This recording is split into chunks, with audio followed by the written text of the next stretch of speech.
Encuentra la conexión diaria y Jesús te dará conversión para vivir. Todos los días en Reavivamiento y Reforma. Únete a nosotros en los 10 días de oración.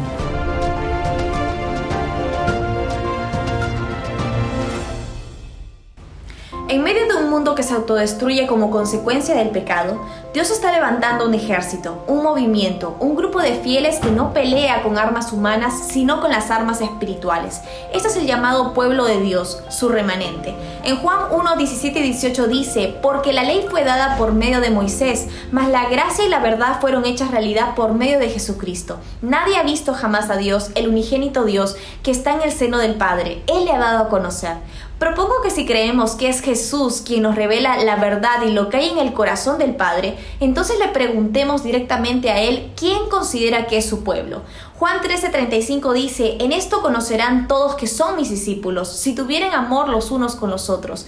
Esta es la señal más clara. La esencia de Dios es el amor. Uno puede decir que cree en Dios y que guarda todos los mandamientos como lo hacían los fariseos que no tenían a Dios en su corazón. Lo mismo sucede en la actualidad. Muchas personas, muchas denominaciones se atribuyen el título de ser el remanente final, pero las características de este grupo especial son claras y específicas en las Escrituras.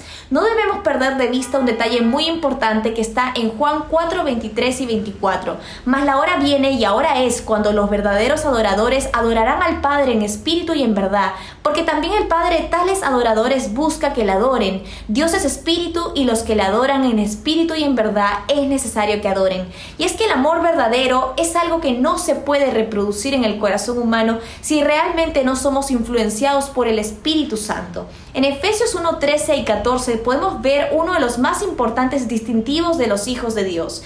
Y habiendo creído en Él, es decir, en Jesús, fueron sellados con el Espíritu Santo que había sido prometido, quien es la garantía de nuestra herencia para la redención. Como consecuencia natural de nuestra conexión con la vid, podemos vivir en amor, porque es Dios quien produce tanto el querer como el hacer en nuestros corazones. En Apocalipsis, Juan describe otras características. Aquí está la paciencia de los santos, los que guardan los mandamientos y tienen la fe de Jesús. Apocalipsis 14, 12. Entonces, si tengo fe en Jesús y guardo sus mandamientos, ¿eso me hace ser parte del pueblo de Dios? Si leemos bien el texto, notaremos que dice los que guardan los mandamientos y tienen la fe de Jesús.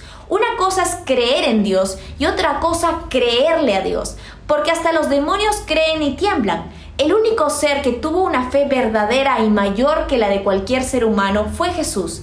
Por eso no se trata de cuánto puedas creer tú, porque tu fe es limitada. De hecho, ni siquiera llega a ser del tamaño de un grano de mostaza.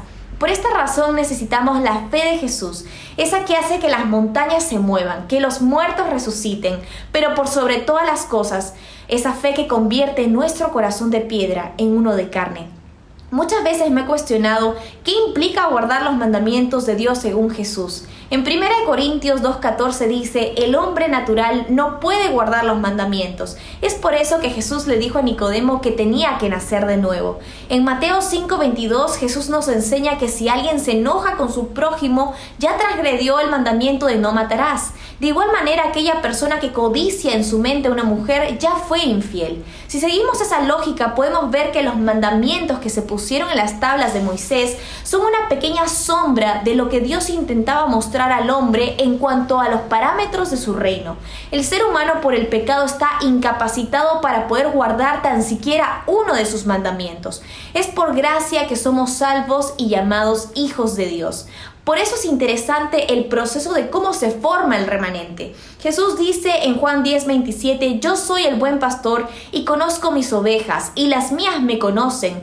Mis ovejas oyen mi voz y yo las conozco y ellas me siguen. Esto es un punto crucial porque sin la intervención del Espíritu Santo no podemos discernir el timbre de voz de Dios y no podemos relacionarnos con el Padre. El verdadero evangelio enciende una chispa que se genera en un incendio y esto no puede apagarse. Y así como el movimiento cristiano rebasó las fronteras institucionales del judaísmo e incluyó dentro del pueblo de Dios a todos los que quisieron formar parte del mismo, así también el movimiento final rebasará las fronteras denominacionales y todo aquel que abrace los fundamentos de la Biblia será parte de este grupo especial. En Apocalipsis vemos que se define a la iglesia como un grupo de personas que han elegido ser transformadas por el Espíritu Santo.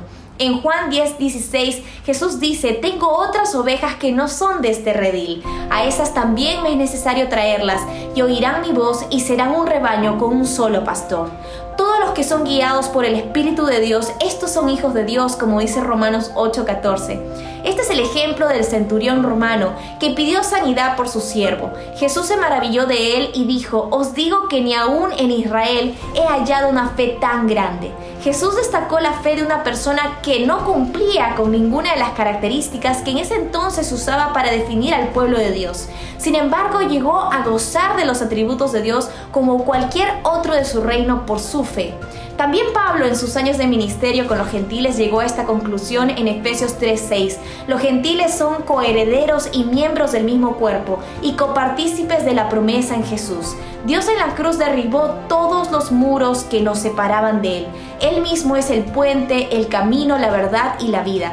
Yo crecí en la iglesia adventista, me bauticé a los 12 años, oraba, cantaba, estudiaba la Biblia, el espíritu de profecía, guardaba el sábado, daba mi diezmo, etc. Pero no conocía a Jesús. Y es que guardar los mandamientos de Dios y tener la fe de Jesús tiene una connotación más profunda. No forma parte del pueblo de Dios quien hace cosas para Dios, sino quien entiende que lo que Dios hizo es suficiente para salvarlo y transformarlo a su imagen y semejanza.